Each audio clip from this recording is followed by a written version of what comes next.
Rashtrawadi Congress party Ajit Pawar गटाच्या वतीने 21 मार्च रोजी इस्लाम जिमखाना मुंबई येथे रमजान महिन्याच्या निमित्ताने रोजा इफ्तार पार्टीचे आयोजन करण्यात आले होते। इफ्तार हे सामाजिक ऐक्य आणि सौहार्दाचे प्रतीक मानले जाते।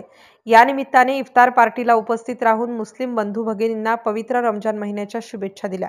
या कार्यक्रमाला सर्व जाती धर्माची मंडळी एकत्रित आनंदाने सामील झाली होती। आपला भारत हा एकतेचे प्रतीक असलेला देश आहे, त्यामुळे आपल्यातील आदर, बंधुभाव आणि आपसातील प्रेमभाव वाढीस लागावा यासाठी रमजानमध्ये इफ्तार पार्टीचे आयोजन केले जाते। या कार्यक्रमास पक्षाचे राष्ट्रीय अध्यक्ष आणि महाराष्ट्राचे उपमुख्यमंत्री अजितदादा पवार, पक्षाचे राष्ट्रीय कार्याध्यक्ष प्रफुल्लभाई पटेल, राज्याचे वैद्यकीय शिक्षण मंत्री हसन मुश्रीफ, ज्येष्ठ नेते छगन भुजबळ, नवाब मलिक, राष्ट्रवादी काँग्रेस पार्टी संग्रामपूर तालुका अध्यक्ष कलीम शेख यांच्यासह अनेक मान्यवर उपस्थित होते। शेख कलीम, शेख अजीज, मुंबई।